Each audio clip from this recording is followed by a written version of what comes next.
I'll introduce Dr. Stoneback in just a minute, but I also want to take a few minutes to introduce our patients who have agreed to come here and share their experience with you. And so the goal of today is for us to kind of just give a brief overview of our experience from a medical standpoint when it comes to osseointegration.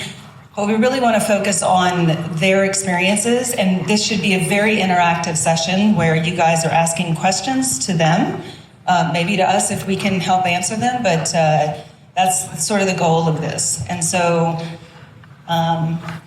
again, my name is Danielle Melton. I have a couple of different hats here at APT Coalition. I'm also on the board of directors.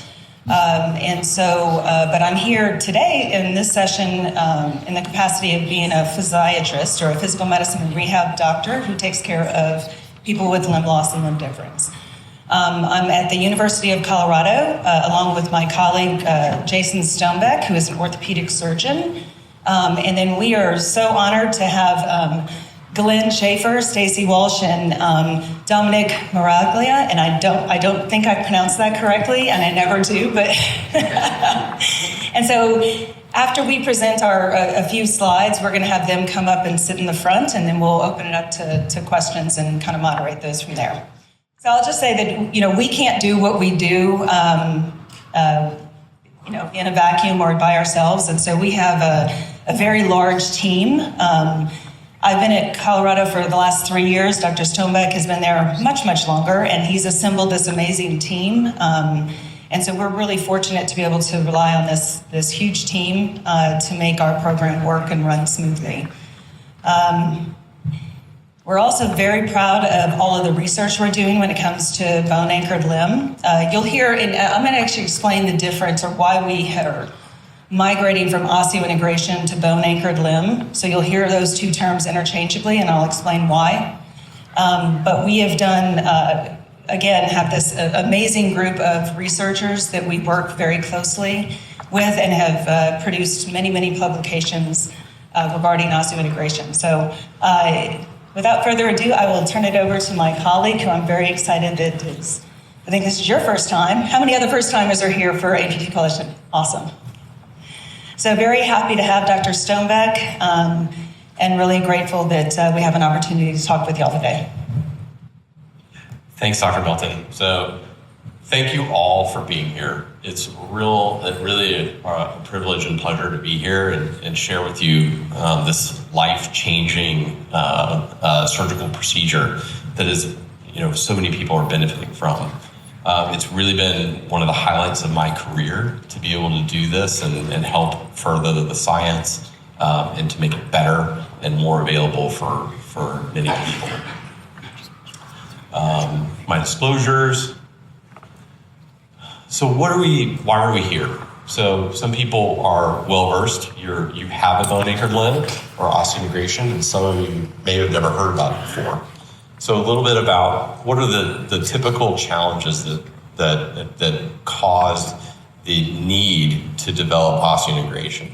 It's those typical things that we see where we have short residual limbs it's really difficult to get the leverage and control over your residual limb that you need. The complex soft tissue envelopes like you see in some of these pictures, volume fluctuations, skin grafts and other things like that make it traditional socket prosthetics very difficult to wear, cause wound breakdown, discomfort, difficulty sitting in a chair like many of you are doing right now, and maybe you're uncomfortable because of your socket.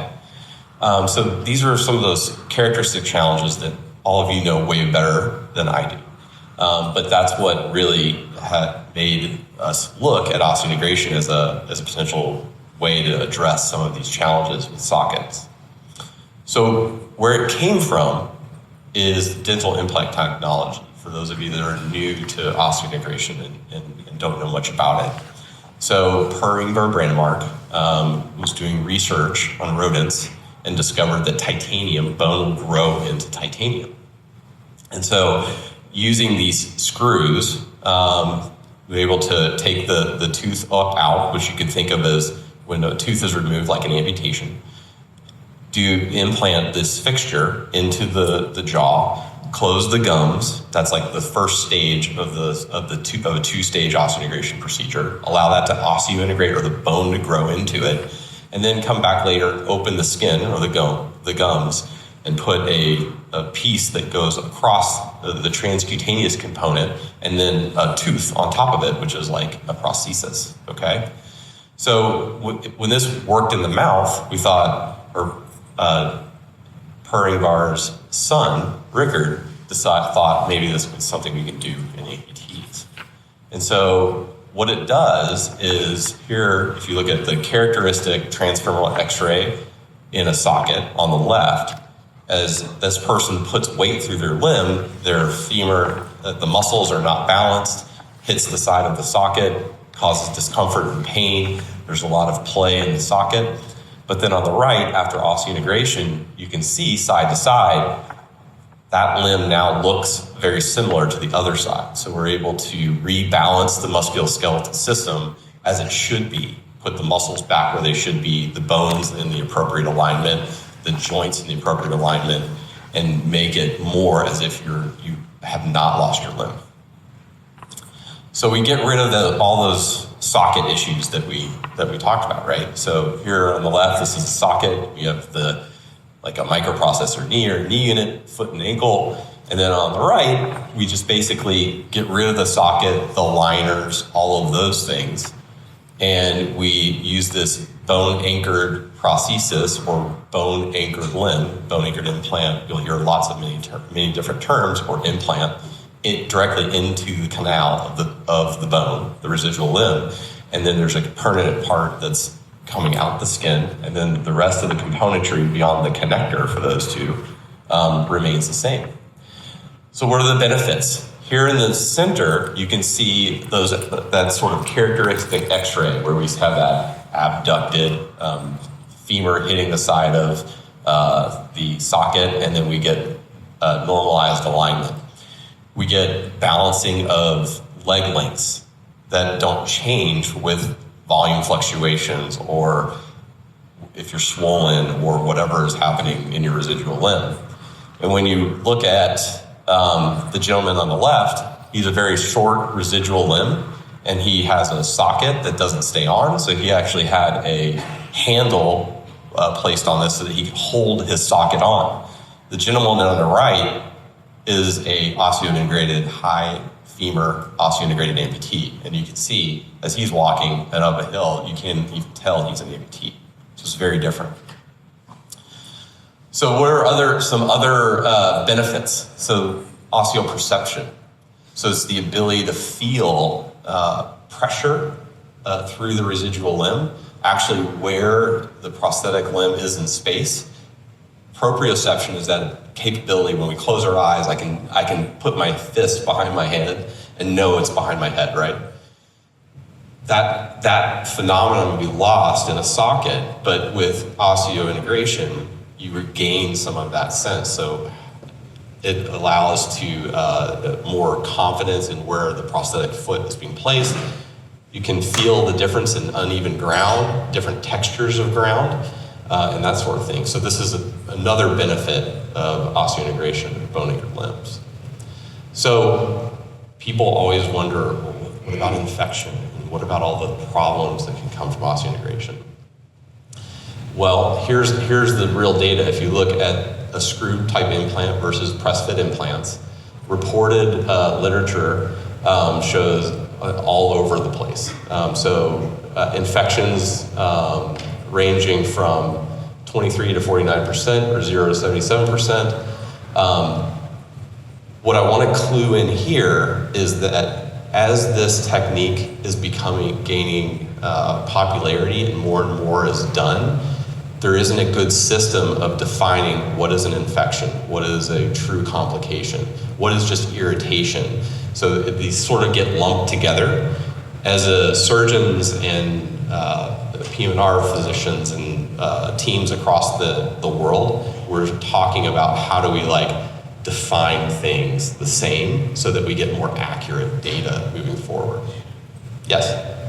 Are you not using the CTCAE for adverse events? No. Yep. So teams around the world are defining complications very differently. So have been, you're right, but that's where we are, okay?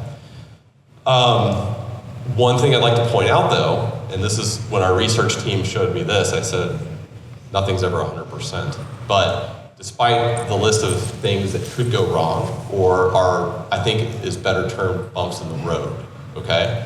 So people may get an infection, but that doesn't mean we lose the implant, or it has to come out, or, sorry, is this better? All right, thank you. Some of those things like irritation around the aperture or dryness or drainage is not a complication, but it could be listed as a complication. In all those things that I showed on that slide, 100% of our patients have said, even no matter what they've had happen, any sort of complication is that they're satisfied and that they would do it again. I think that speaks for itself. How do we minimize complications? And this really comes down to patient selection, and I want to say it a little bit differently. It's often termed patient selection, but at the University of Colorado, we think of it as patient optimization, okay? So we are very meticulous, and you must be very meticulous. This is a paper we published about how we approach this, with what patients we offer this to, and at what time. So you may come in and there's some things that we need to tune up. I liken it to, if we're gonna drive across the country, we change our oil, we top off our fluids before we go. We don't just go and then go, uh-oh, your vitamin D was low, so your bone didn't heal correctly. Those sorts of things. So really it's about looking at it from these different parameters, from the anatomy, and I'll go in this flow. And you can see this is a workflow that we use at the University of Colorado. So first, looking at your anatomy. So we want to look at how long is the bone? What's the diameter of the bone? Okay, so what size implant? How much bone do we have? Are there defects in the bone that may need to be addressed before we osseointegrate? The soft tissue envelopes can be very different. Skin grafts versus flaps versus lots of redundant soft tissue. These are all things that we look at very closely and plan accordingly to give the optimal outcome. Physiologic screening. That's looking at other maybe diseases that may be present, like diabetes or peripheral vascular disease. Other things along those lines. Have you had chemotherapy or radiation? This doesn't mean that you can't have or shouldn't have osseointegration, but it just means that we need to be thoughtful and optimize you before you have osseointegration so that you have the best possible outcome, okay? And then psychological screening, we want to make sure that the rehabilitation program can be followed and you're going to get the most as you possibly can out of physical therapy and rehabilitation. And then what are your goals? So some people come in and say, I'm doing everything I want. I don't have any wound breakdown. I don't have any pain from my socket. And I'm on it 18 hours a day, and I compete in extreme sports. And I say, I wouldn't do this. So it's not for everybody, right? And I think that takes, as a team, we'd love to do this for the right patient at the right time. But just if it's not the right time for you, then I don't think it's the best thing for people, okay? So what are the different types of devices? So at the University of Colorado, we are proud that we do all types of implants that are available in the world. So the main categories are these three: press fit, then there's threaded, or the OBRA implant, which comes from the dental implant technology. And then press fit is more like hip replacements that we do on a routine basis all across the nation. Preloaded compression of the compress device is a tumor implant that was all internal, that we're involved in an FDA trial with as well to see if this is a good solution. And I'll show a little pictures of that. So when we're looking at how do we select the right implant, it's that screening or patient selection protocol that we go through, right? Looking at all of the things. Is it a two-stage technique? Is it a single stage? How much bone quality, comorbidities, medications that you're on, all of these things play factors. when we're selecting the optimal type of implant for you. Here is the threaded implant or the OPRA device. It's always done in a 2-stage technique. The first stage is the more minor stage, if you will. The second stage is the first stage is the implant goes in and then basically close the residual limb back up, let things heal in, just like the dental implant technology that I showed. And then you come back and do the larger surgery where we do this large flap and skin graft it to the end of the bone. And that's a more prolonged recovery course. I think Dr. Melton's going to talk a little bit about rehabilitation timelines, but there's usually, for the surgical piece of it, it's 3 months between the first surgery and the second surgery before the rehabilitation begins with this technique. Press fit, this is usually done in a single stage technique. Sometimes it's done in 2, and that may be for different anatomies, bone defects or other reasons. But you take the residual limb, start with single surgery, open things up, the whole surgery is done at one time, and usually in the hospital about 2 days. And then we wait at the University of Colorado 6 weeks before you begin the rehabilitation with your prosthesis. Okay? And again, the press fit technology is the same type of technology that we use for like hip replacements that are done across the nation. This is an example of a transtibial press fit patient. You can see doing very well, walking very nicely with good overall alignment. And then I mentioned the compressor preloaded compression implant. This is where this implant actually is preloaded when we put it in, and this is the one that's undergoing a clinical trial in our institution. And it basically squeezes itself onto the end of the bone, and that's how it osseointegrates. Okay? There's also the ability to make custom implants based on very unique anatomies, which we do quite frequently as well. So implants are important. Technique is important. How many surgeries that are needed to be done from a surgical perspective are important, but also marrying that with the connector. So this goes into the rehabilitation piece of this. We want to make sure that the connector is also selected because there are nuances with how they connect to you, what different weights they can tolerate. These are all things that should be scrutinized. It shouldn't be a one-size-fits-all. Why is it important? Here's a great example. Quadruple amputee was socket-wearing amputee, bilaterally upper extremities and lower extremities, and his goal was to at least have it where he didn't have to don and doff prostheses or sockets on his bilateral lower extremities.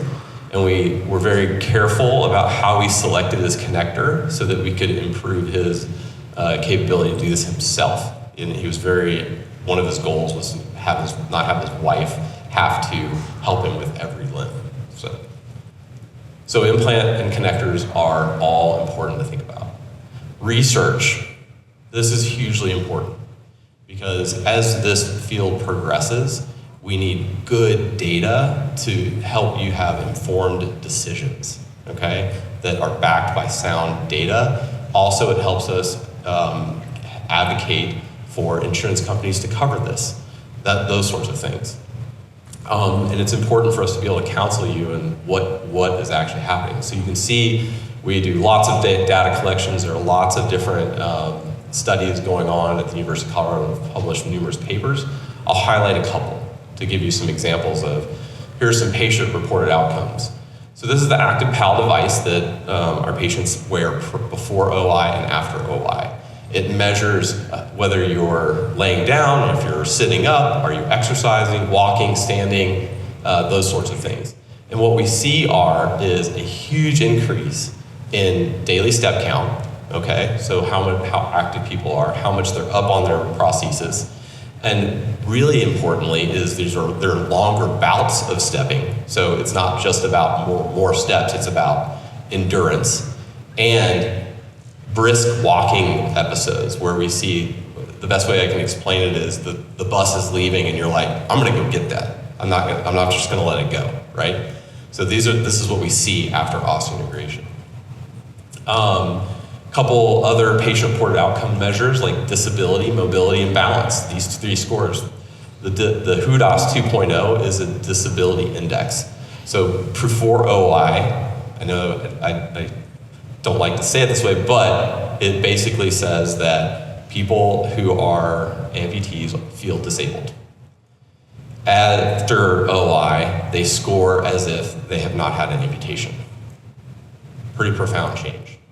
The plus M, so how mobile they are, or patients are with their prosthesis, and the ABC have balance and ability to negotiate different tasks like escalators and things of that nature, way, way improved, okay? So these are all statistically significantly improved.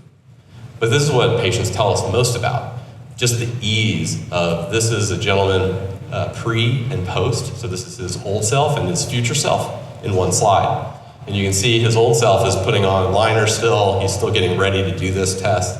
He hasn't even gotten up and gotten after it yet. His future self is already done and back resting. So this is the type of things that people really value. So we actually developed and validated this test called the cold tug, the Colorado Limb Donning Timed Up and Go test. It's a modified tug test that's been validated and shows the improvements I just showed you on the previous slide. I talked a lot about patient selection, patient optimization. So there's a lot of research going on about how does osseointegration affect everything from the muscles to the joints, all these sorts of things. And basically what we're finding is that osseointegration creates joint symmetry, restores limbs closer to being to pre-amputation levels, preserves joints, because we know that socket-wearing amputees have a tremendously increased risk of developing arthritis in sound limb and amputated limb joints, hips and knees. And so all of these sorts of things, this is gait lab analysis and seeing how patients move. And this is what we're seeing is like a restoration of control over your body, over your trunk, over your pelvic girdle. I know it sounds real nerdy and scientific, but these are important things that helps you function better every day. One of the most interesting things is just here, this is some data that shows, you can see all these squiggly lines.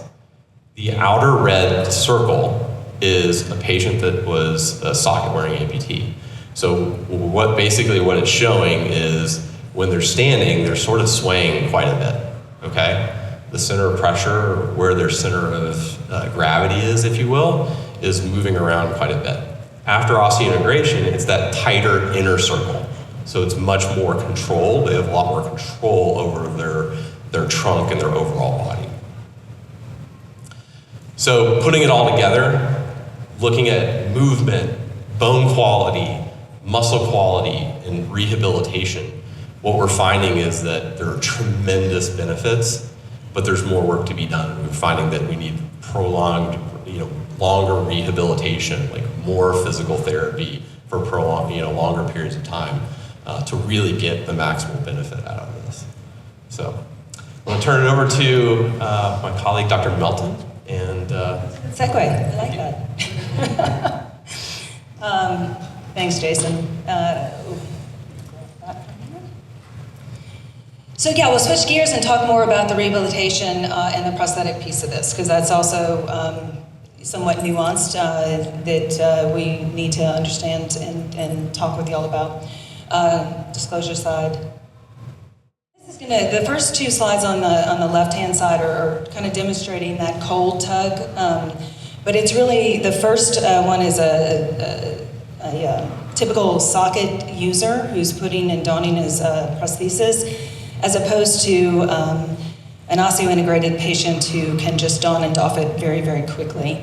Also, picture of just the increased range of motion and mobility, being able to get up and off the floor, bend the knee. In many cases, sockets would probably lose suction and kind of pop off and not be able to do those sorts of things. And then just the if this gentleman had long pants on, you'd have a really challenging time even knowing that he could. A little swagger there then. And our socket user is still hasn't even donned his prosthesis. I'm also really proud to be part of a state of the science that AAOP, or the Academy for Orthotics and Prosthetics, put together with expert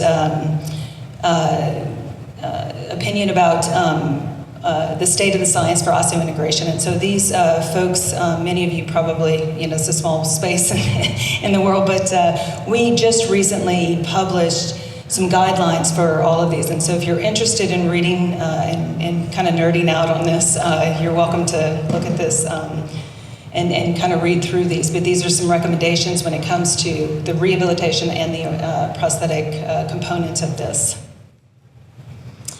I was involved with this. We have Louise Hassenberger and Patty Young from Walter Reed and the VA system, and they participated in this with me. It was really, and that's what I'm going to run through right now, it's how do you find, if you are interested in it, how do you find reliable information about osseointegration? And so this was, so we'll sort of talk about that. I want to talk about the research publication. So Dr. Stoneback talks about osseointegration really starting in the dental implant. Well, if you did a PubMed research on osseointegration, you would have close to 20,000 articles. If you narrow that down to bone-anchored limb, it really kind of gets to the crux of specifically related to amputations. And so that's why we are migrating from osseointegration to bone-anchored limb. And you can see in the last 2 decades, the exponential growth in peer-reviewed articles and research related to osseointegration for amputations. You can also go to institutional websites, such as ours, or any other institution that's actually doing osseointegration. But admittedly, there's some bias related to the institution that's actually doing that. And so you can come to conferences like this. We certainly have make the circuit and talk at a lot of different conferences. And have a couple in the next month that we'll be going to as well. You can go to different organizations to find things, where there's a bone-anchored prosthetic society that's really involved in this and put out a lot of publications as well. Walter Reed has some good information on their website, as does Integrum. Lots of folks here from Integrum as well. So, we all have information. So manufacturers can put out information that might be helpful for you guys to understand it better. And of course, like all of us, a lot of what we get is from social media. And so I said that kind of tongue-in-cheek because you don't know whether that's reliable information or not. So just do your homework when you're kind of going through that. We do very much believe that it requires a team. It's not like a one and done surgery and then you never see them again or you never follow them up. We follow our patients very, very closely over a long period of time. We know that there's a physical, psychological, and psychosocial component to this. That's where that screening comes in, and why it's really important to not necessarily say no if we don't have every check box, but that we at least optimize and make sure that we know things going in. There are some exclusion criteria that I'll talk about briefly. And then we really want to have a very open dialogue up front before osseointegration so that patients aren't surprised by things. And we want to identify a home physical therapist and a home prosthetist that once you leave University of Colorado, that we can have a smooth transition back to those folks. So identifying that ahead of time is important. We have lots of discussions about insurance coverage and what that means. And then also understanding the prosthetic components ahead of time so that we can also be set up for success long term. So what about inclusion-exclusion criteria? When you look at the demographics of limb loss, over 80% of them are from vascular disease. Now, some people would argue that maybe we shouldn't be doing osseointegration in vascular patients, and that's certainly not the initial thought. So the initial thought is that this is good for, or intended for, those with skeletal maturity, socket use failure, and then for femurs, tibia, and humerus, maybe digits as well. Again, exclusion criteria initially, maybe vascular disease is problematic. We don't think people should be smoking, so we require negative nicotine from a healing perspective, and then immunocompromised. But you can see, just given the sheer numbers of vascular patients with amputations, maybe we need to look at that further and just do it in a safe manner. Make sure their diabetes is well controlled. Make sure that though they might have mild vascular disease, they may not necessarily need to be excluded. And then we talked about the screening issues and the contraindications. We talk a lot about what is it that you're really trying to look for by having osseointegration. If you do extreme sports or you swim in a public pool, maybe osseointegration isn't the right thing for you. And so we have that discussion up front and really try to understand that better. And then knowing what your current prosthetic components are, whether they're still under warranty, and then some of the nuances about getting connectors and that sort of thing. We have all that stuff up front, and it's really, I think, important. And then again, home providers and making sure that they're willing to follow our very specific rehab protocol, which is implant specific, and I'll talk a little bit about that. Okay. Also very proud that we were part of the Global Collaborative Congress on Osseointegration that put together some publications that have come out with this. And it's really the first time that the rehab protocols have been discussed and compared. And so these are some good references for you guys to talk about, or to reference if you're interested. I also want to say that, as Dr. Stoneback said, we do all of the implants. And so it's really, it is a patient-specific selection process and optimizing. And so that's, if you're interested, that is probably a good reference for you to read so that you understand the different types in which you would be considering. So OPRA, there is a two-stage procedure that Dr.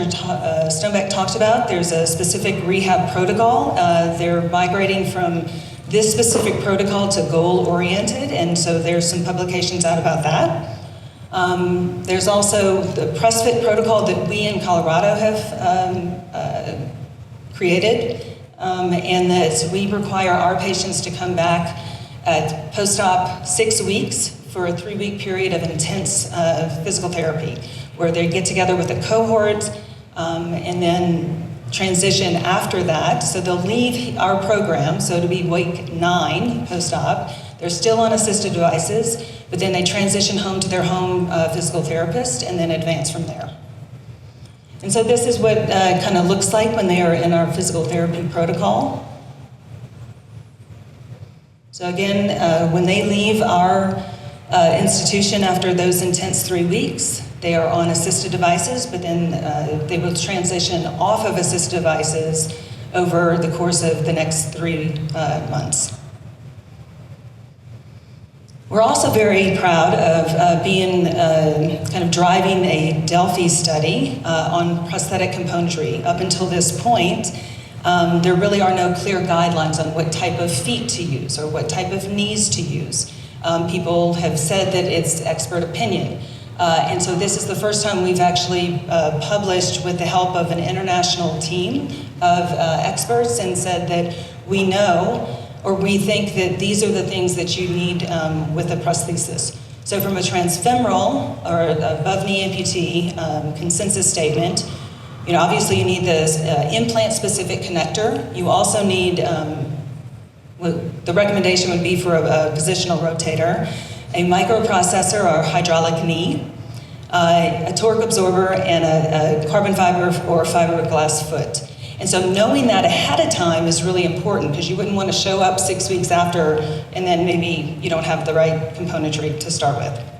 We also think from a transtibial or below knee consensus is it's the same thing, connector, and then again, torque absorber, and then carbon fiber or fiberglass foot. And so I'll just kind of recap what Dr. Stoneback said. We know that there's improved quality of life. We know that there's improved quality of life measures, specifically with the cold tug. We know that there's improved osteoperception, being able to differentiate different walking surfaces. We also know that there's improvement in proprioception, postural control. We know that there's improved joint loading after osseointegration. And we know there's increased limb movement efficiency, as well as decreased pain intensity. Having said all that, in the last 10 years to 20 years is when most of these publications have come out.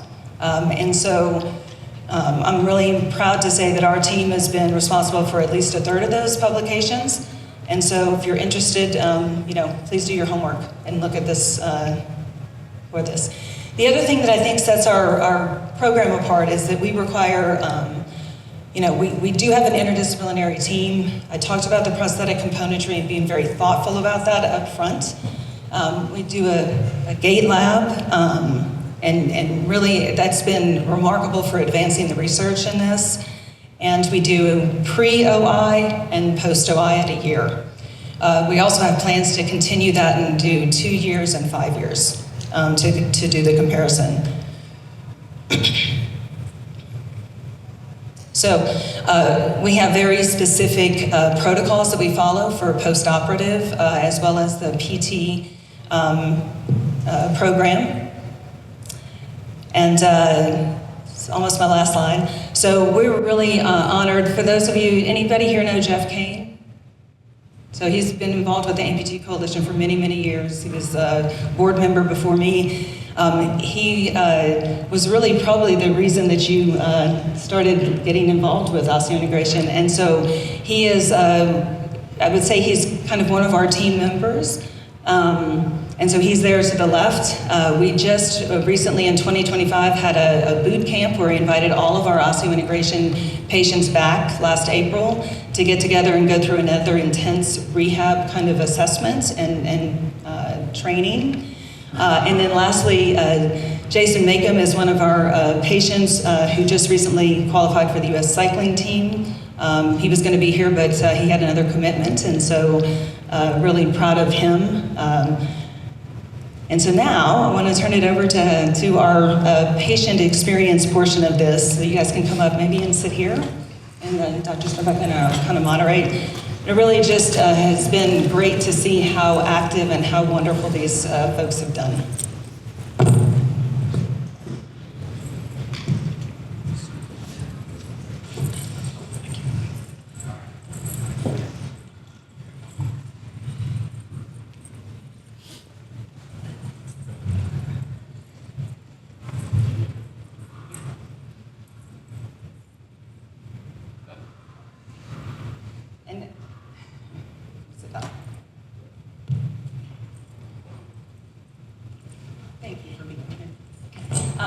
So one of our other patients who lives in town, I saw this week and asked her to be here as well. So glad you're here. Thank you.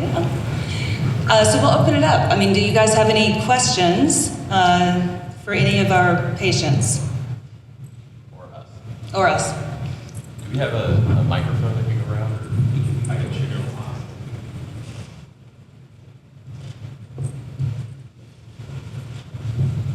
Thank you very much. Wow, that's loud. So I saw a lot of data up there regarding lower extremity stuff, and no offense to all you folks on the lower extremity side of the game, but I'm more interested in the upper extremity stuff for obvious reasons. Where are we at on the path of that? I had a really great conversation with Nick at the Integrum booth yesterday. So for the first time in 15 years, the thought of a prosthesis has entered my mind, because quite frankly, up until pretty recently, it wasn't really feasible, or at least not feasible from a functionality standpoint. So, I don't know if it's talked to you afterwards or what have you, but I need to know if I have enough residual limb to even do this. And then I just called out to that study in Chicago, because that's where I live, to see if I can, be a participant in that. But yeah, so can you talk a little bit about that? And because I didn't see any slides or photos of that stuff. Yep, good point, great point. Jason, do you want to take that? Yeah, so first of all, we can do upper extremity. It's the same sort of process. So what I was saying is osseointegration can be done in upper extremity. It's the same process, looking at how much bone, how large the canal is, those sorts of things. Do you have a good functional rotator cuff, et cetera? The regulatory process requires some thought in terms of insurance status. There are additional hurdles, those sorts of things, but we're always happy to talk to you about it. And I will say there's some studies that just recently came out from Walter Reed because they had a pretty significant cohort there, and it's really interesting that it's actually almost better outcomes than even transfemorals for the how well patients have done with transhumeral amputations with OI. So very, very promising. I think the next step on upper limb is thumb. And there's currently several patients around the country at different institutions that have had that done as well. So exciting stuff. Yeah.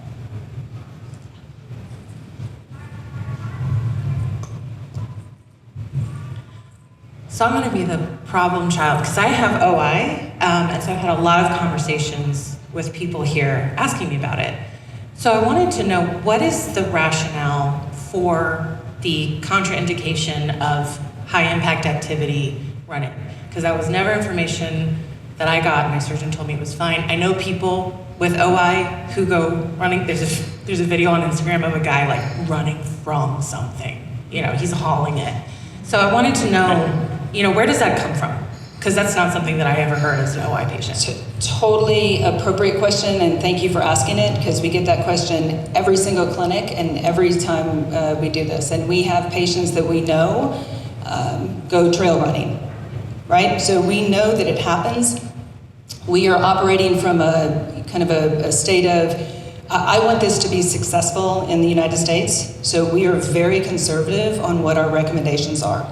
So we don't want bad outcomes. And the challenge, and I will let you rebut my comments. The challenge for us is we can give advice and we can say, this is what we are concerned about if you do that. Having said that, as part of GECCO, this annual conference that we go to, we know that we have conversations all the time. In fact, I had a colleague present on, is running okay? And so we are starting from a place where we want to say high impact activity we don't know about, and that you are at increased risk for having implant failure, breaking periprosthetic fracture, or implant loosening.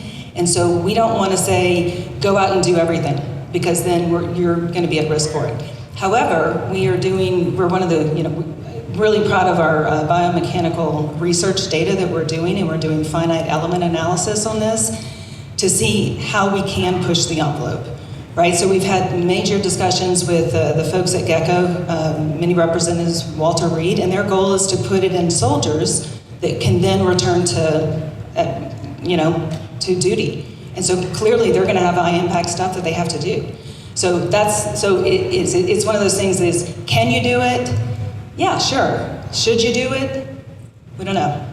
So it's not a contraindication. Yeah, That's what's important. So it sounds like it's better to say you don't have a lot of data on it. For sure. And is it accurate to say that patients with like a high impact lifestyle, if that's an exclusion criteria for your clinical trials? Well, so the question is if you have a desire to do high impact activities, is that a exclusion for our clinical trials? That's a broad topic. So clinical trials, like the compress implant, have very strict criteria. Yeah. Okay, and so you may not. Yes, that may be like you're out for various reasons. In other, these trials are like for patient-reported outcomes and other things we're studying. It's not a contraindication. It's just as Dr. Melton said, we are a very thoughtful group, and we recognize that there isn't data. So there's two ways to approach this. One is to say, go for it. Let's see what happens. Or we can say, we don't know. we would play it conservatively, but we're going to do all the things like finite element analysis studies. I've osseointegrated sheep, like all of these things to try to help figure it out so that we can better counsel. Yeah. I got two-parter. So for the panel, my question is, what, if you still work, or if you worked since you've had it, what kind of industry are you in? And if it's a physical one. And the other one is for you two. If you've heard of the AMY procedure, and because one of the biggest things OI goes back to is building the muscle and not having the atrophy. And I know that is one of the things with the AMY surgery. I know one person who's had it, that's it. So it's kind of, I'm in that research mode. So that's where I'm at. No, great question. I'll ask real briefly because I want these guys to answer. We know Matt Carty very well, and Matt Carty is the surgeon at Harvard who does the AMY procedure, and this is an evolving field. So how these procedures for nerves and muscles all work together with osseointegration, that's the next level. That's how we replace and restore limbs.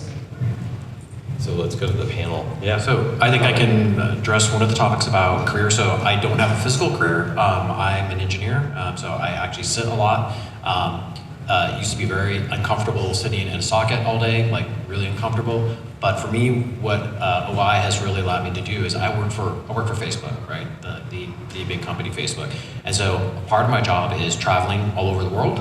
So a day for me might be I work from the morning until the evening, and then I race to the airport, and then so that'd be like 10 hours at the office or 9 hours. Then I go to the airport, get on a nighttime flight, 13 hours or 12 hours to get to London, wake up in London, grab my roller bag, and race into the office, and and all this is walking. Like I don't take cabs or any kind of stuff. Like so, it's 20 odd hours, over sometimes 24 hours on my feet all day, and I'm fine. I'm not in any pain. And I can race through the airport, and then I get to London or wherever, and I can navigate the crazy streets, and I can walk around the offices. In a lot of parts of the world where I travel for work, it's not ADA, like they don't have ADA in many places in Europe. So for me, this really opened a lot of doors, and I'm sure many other people with disabilities also do these kinds of things. But for me, now I do it without any pain and without any worries about, am I going to have a sore in my socket? And now I'm in London for 5 days, and oh man, my leg hurts. Yeah. Can you share how far out you are? 5 years. 5 years this last December. Yeah. Great. How long did it take you to get that? My rehabilitation was actually really quick. It was about 6 months when I started really walking quite a bit. And then I kind of did like a little, probably what I could kind of call like a nature walk of maybe under 2 miles, nearest the 7 months mark. And then a weekend after that, I went on a hike with some friends, and we got lost, and I hiked 7 miles. And I couldn't believe I had just walked 7 miles. And it was like a real hike, proper hike. I used trekking poles. So that was less than a year. And then on the year anniversary of my surgery, I went to the Caribbean for 3 weeks, and I dove every day in the Caribbean, like free diving. And so I was in the ocean, like literally every day. Mind blowing. Really amazing. Stacy, do you have something to share along those lines? I sit at a desk for work, so there's not a lot of that to worry about. But I do have grandkids, and I do a lot of traveling as well. And like Dominic said, everything that I did before the surgery, I can do now without pain, which is probably the biggest plus of all of it. Like indoor rock climbing. Like indoor rock climbing. Yeah, pretty active. And then Glenn? I'm almost a year in. February the 6th coming up will be my year mark. Just kind of hit the ground running. Out of PTO, was walking assisted, of course, like we said, within 3 months unassisted. My job is kind of what you see here. We do production, so lots of walking, right? We've all walked the road in the last several days, right? So before surgery in a socket, 15 years in a socket. I did very well in a socket, but after an event like this, over several days and all the walking, I was pretty much done. For a few days, I had a hot spot somewhere. I had a sore somewhere, even though I did well in the socket. Now, no, I can just go. I'm not limited in my distance that I can walk, and without pain. And so that's just been huge in many, many other ways as well, which maybe we'll get into. But yeah. Deborah, you're up. You Okay, showed thank up you. and now I am 6 months out, so I'm very new at this, and I'm a retired attorney. And before OI, I had to wear my leg 18 hours a day, and I had to travel, I had to go to meetings, and I can tell you how many sockets, I can't tell you how many sockets I've broken, all the repair kits I had to take with me, the extra liners when I travel. I mean, my travel kit alone was like 50 pounds. So I can say this has just been an enormous change. We just came back from Colorado last night, and my husband and I had one suitcase, and that's a big change. awesome. How long were you an amputee before your surgery? Thanks. I know the answer, but It was 53 years.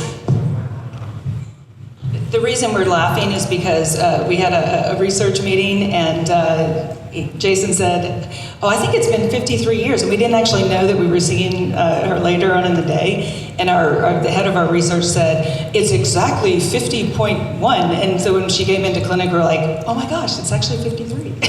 it's because we don't really, we wait until 1 year before he knows that, but I knew it. Hi guys, so you've all kind of indicated that life has significantly improved since you've had osseointegration. You've all said that you're able to do some things absent of pain. Do any of you still experience phantom limb pain? Because I know a lot of the people that come to my peer support group are patients. It's very real, and I would think that having metal hardware that's integrated directly into bone could get, especially in cooler environments and things like that, that could send you a zinger. So what's your experience been with that? I still have phantom limb pain. It got better for a while after my osseointegration, but then has progressively gotten worse again. So I understand that completely. But there are procedures that can be done that I'm planning on doing in the future. I can just, I used to have some phantom pain, not terrible, but it'd be like maybe 3 times a year, and it would last for, I don't know, maybe 10 hours. It would, like, it's almost oddly, it was always in the evening, and it would prevent me from sleeping. I think it had a lot to do with my socket pressing on particular nerves or some tissues, and then in the evening it would just kind of go crazy. So for me, that has been almost entirely eliminated. So maybe once a year for some strange reason. I think it has to do with, like, sometimes the atmosphere or something weird changes, and I'll get a small amount of it, but it's dramatically reduced in intensity and in frequency for me. Similar to Dominic, I've minimal over the 16 years now for phantom pain. For me, maybe once a month, maybe once every couple of months. Just some intense pins and needles, come and go. The whole thing might last me 5 minutes. That was before, and I would say after now. So, you know, just coming up to the year mark, probably a little bit less. I've dealt with that. So. Deborah?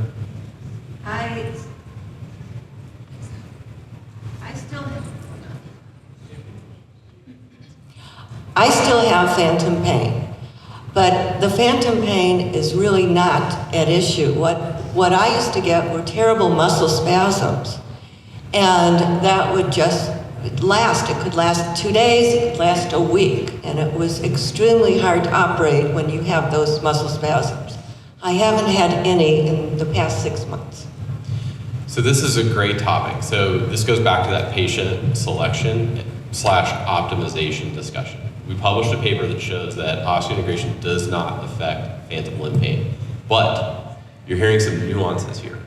Some people get phantom limb pain because their socket is beating them up, and it's like creating an inflammation, and when you get rid of that, that phantom limb pain will improve. If the phantom limb pain is present in and out of a socket and it's basically that is a part of the component of your pain, and that's something we're really careful about teasing out. That's probably not going to change. Okay, so that's why we do assess that, and there are other procedures that may be added on at the time of osseointegration, like targeted muscle reinnervation or RPNI. Regenerative peripheral nerve interface surgery at the same time as osseointegration, before osseointegration or after, okay? So it's something that we look at, and that's just part of the algorithm of choosing the right path for you. Thank you so much.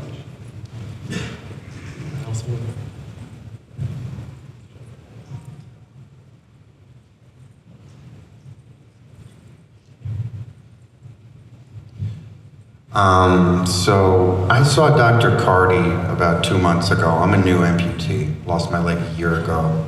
I'm wondering if I could, if you could do the AMI and osseointegration in tandem.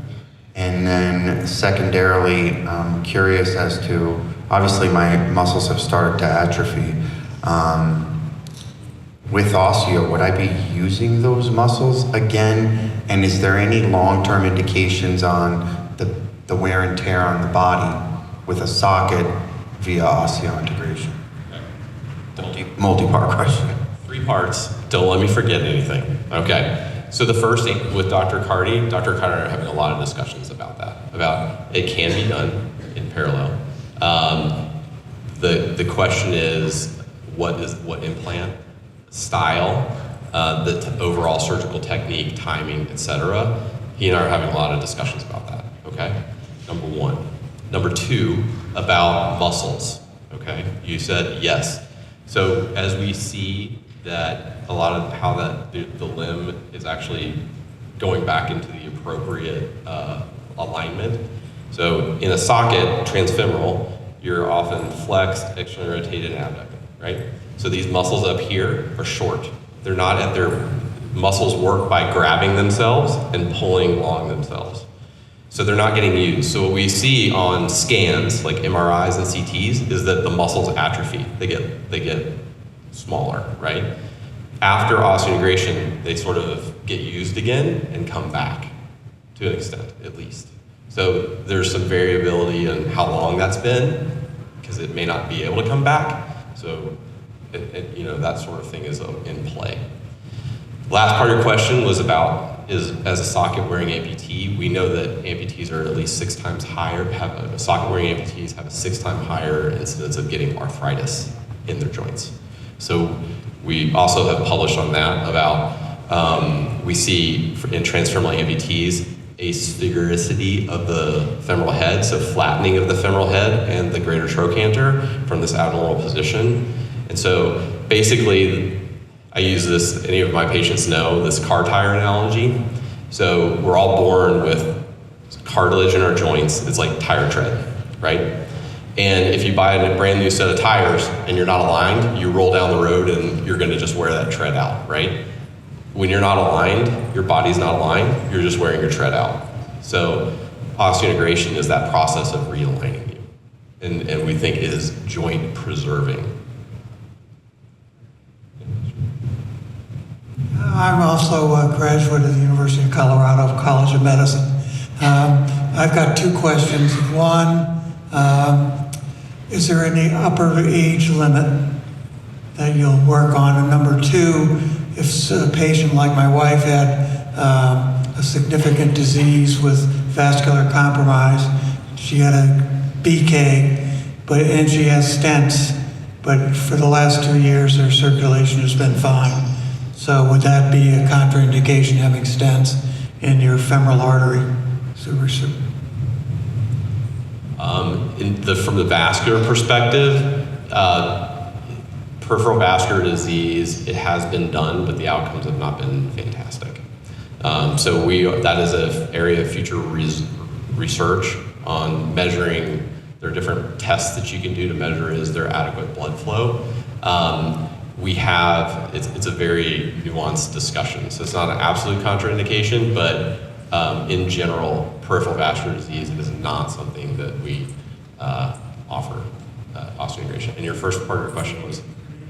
Age limit is the instructions for use for the Oprah implant 65, under their FDA approval.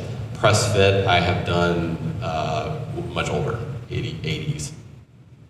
Okay.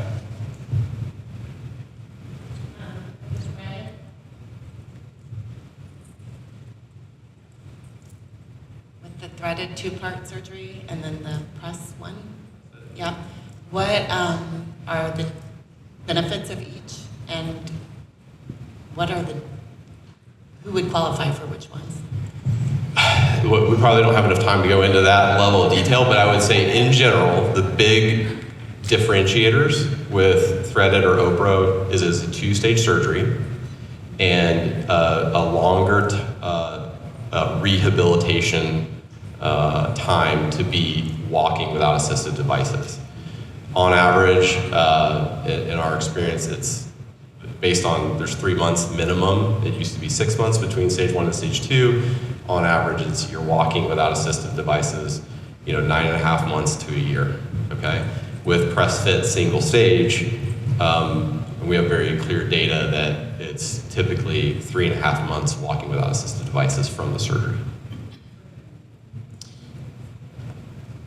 What was the question? I don't think. Are there any disadvantages of the press fit over the Oprah? Dr. Melton? Well, I want to loop back just just in general comments. This is an evolving field, right? So we're just now starting to publish rehab protocols. They are implant specific, so the time frame of those things may change over time as we learn more from this. That's why it's really important to be able to track folks on how well they do. As far as, and this may be more of a surgical issue, but implant selection could also be based on, how the quality of bone and the length of the bone. And so that's a good Stoneback question, or orthopedic and plastics. And then the last comment I'll make about the evolving part of this is how disciplines work together. So whether it's an orthopedic surgeon or a plastic surgeon and having discussions like Dr. Stoneback has with Dr. Carty about, optimizing. For those of you who don't know, Dr. Carty, he's a plastic surgeon. Dr. Stoneback is an orthopedic surgeon, trying to optimize how those surgeries are done in the soft, a big issue is the soft tissue management. So historically, press fit may have a lot of mechanical movement on the way the surgical technique has been done in the past, but those are all changing. And I think we've learned a lot of stuff along the way, but I think having an interdisciplinary team and having access to both an orthopedic and a plastic surgeon, I think is also very important. But also having teams that collaborate, with other institutions is really important because we learn things as we go.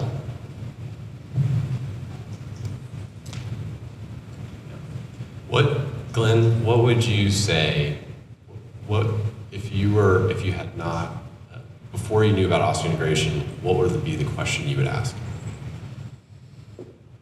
Sorry to put you on the spot, maybe all of you. Glenn I'll beat up on because he's like, right away that everyone else can think. Well, I would say I had a couple of questions like, hey, what's the long haul? One question I know I asked was, hey, what if I do need a hip replacement one day? So for me, for 15 years, I didn't walk on my hip joint or my femur. Thank God all that was in good shape. But so that was a question. What's the long term? Is there any rejection medication? I haven't had surgery really before in my life other than losing a leg. So just that was a question I had. Is there something I'm going to have to take? Which was the answer was no. And yes, I could have a hip replacement if needed. And what drove me to osseointegration, again, I did really well for 15 years in the socket, but I had so much atrophy. And so I had just this loose skin. So it was like, hey, I'm going to have to dress. This will have to be addressed. I cannot keep this liner and this socket on fitted well. So I got to where I was taking this thing off and putting it back on 5-6 times a day, at least. And so walking in these events and doing my job, it's like, oh my gosh, this thing's constantly slipping. So, hey, what's next? And so, 15 years prior in the process, I said, hey, there's this thing called osseointegration. I'll do this thing. So that was always in the back of my mind. And then in 2023, I went to the conference knowing, hey, I need to look at my future. And that's when we met up there. And These guys are amazing. So team approach, awesome. So important. So important. So I'd say that's what some of the questions for me. It's like, what does my future look like? How do I continue to walk and have a quality of life? And I saw that video of the donning the prostheses, and I'm like, there were times where I may not have my leg on, and I would be like, I want to get up and go do something. Even if it was to go to get something from the kitchen, it would be like, I don't feel like putting that thing on, right? It's just, and so not only the time, but how many times you maybe did not do something because the thought of, it's not hard, but it's just a process. And that was one liner. How many of us are wearing multiple socks over that liner? So, just all the stuff, so. Thank you. So my biggest concern when I first was researching OI and seriously considered, I was really afraid of infection. And I talked to Dr. Stoneback, and I also went to another facility in San Francisco and talked to them as well. And it was one of those things where ultimately when you start looking at the data, the risk of infection is significantly less than you would think. It's hyped up quite significantly, in particular on social media. Going to the facts and getting the information from an actual physician versus talking to people on social media, like I strongly recommend going and talking to a provider if you're truly serious about it. For me, very similar to Glenn, I was an amputee at 20, I'm 57. I used a traditional socket for like 24 years and got sick of it because of same things, pain, loosening, just uncomfortable, and it was not worth the energy to keep getting new sockets made when I would get like pretty shitty outcomes, pardon my language, bad outcomes. So I then started using crutches. So I actually used crutches for 7 years, and that was actually a significant improvement in my mobility, crazy enough, versus a socket. Then I blew out my shoulders, and then OI, and it's been truly remarkable and a life-changing experience. So I can't really quite speak highly enough about it. I did want to address the young woman here. I'm sorry you asked, I don't know your name, but you mentioned about running, so I think this is like a really interesting topic. So I don't run. As an amputee, I never really wanted to run anyways, primarily because particularly as I started to age, I really started to care about long-term joint care. And I'm not trying to say people shouldn't run. The runners who are running, like, good on you. So there's a few things I can't do. I don't go into a hot tub. But then really, how often did I go into a hot tub before? Well, not really all that often, quite honestly. Whereas I walk every day, and I hike every day now, well, nearly every day. And so I exchanged some of those things that I might do here and there for a massive increase in mobility and peace of mind and comfort. I was blessed enough to have Dr. Stoneback do my original amputation. So I already had that level of comfort with this team before I had osseointegration. I went to see him after my amputation, and I was having a lot of pain. My fibula was just not doing what it was supposed to do. So I went and talked to him about removing my fibula just to see if that would give me a better outcome. But instead, he said he was going to Europe, and let's talk when he gets back. So soon after that, I went in to the clinic, and I decided to do osseointegration procedure. And I think my biggest concerns were also infection, because you have a hole in your body that never completely closes, and that was a big concern for me until I've only had one infection, and it was taken care of very quickly. So that really wasn't a problem at all. And also long term, I was very active before my leg was amputated, and then I was not able to do much at all because of the pain.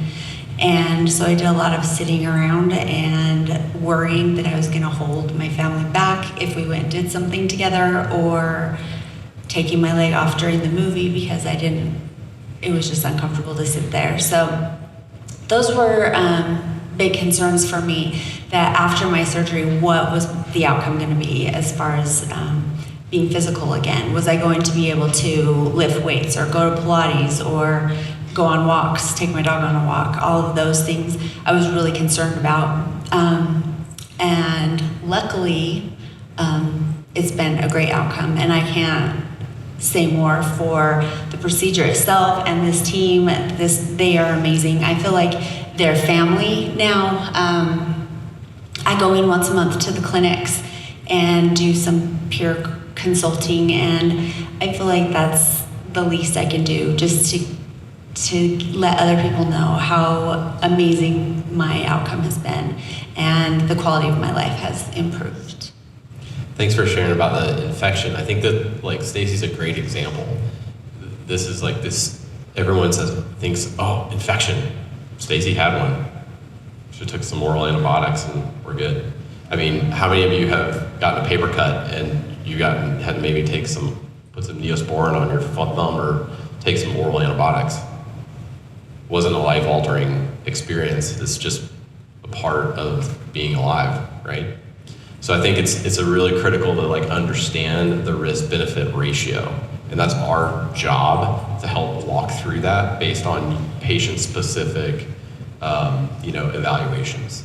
Yeah, on that note too, I mean, part of like being a part of a team and working with international groups, it's also important to know that creating protocols on how to handle cleaning the skin penetration aperture or stoma, but in all seriousness, like there are protocols out there that really are helpful and have been developed over time. Again, speaking to the evolving field and minimizing the risk of infection. Yeah.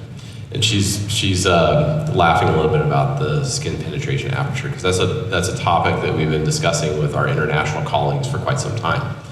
Stoma has been what it was always called if you had a press fit implant, and it was a skin penetration site if you had an open or screw fit.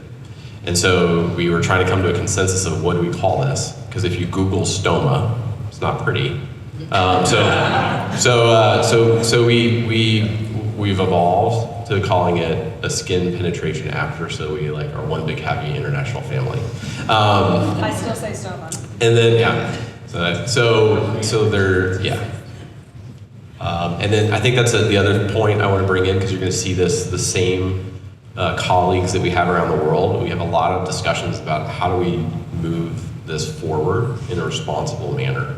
And one of the things that we recognize, and Dr. Melton touched on it, I really want to hear, you're going to hear osseointegration fade away a little bit, and you're going to hear more bone-anchored limb, because that's what it is. And we're talking about surgery with Dr. Cardi, and how do we like pair these, how do we integrate amputated nerves with myoelectric prosthetics. So it's really a bone-anchored limb. It's not just the phenomenon of osteoperception. Deborah? Oh, yes. Is this on? Okay. Yep.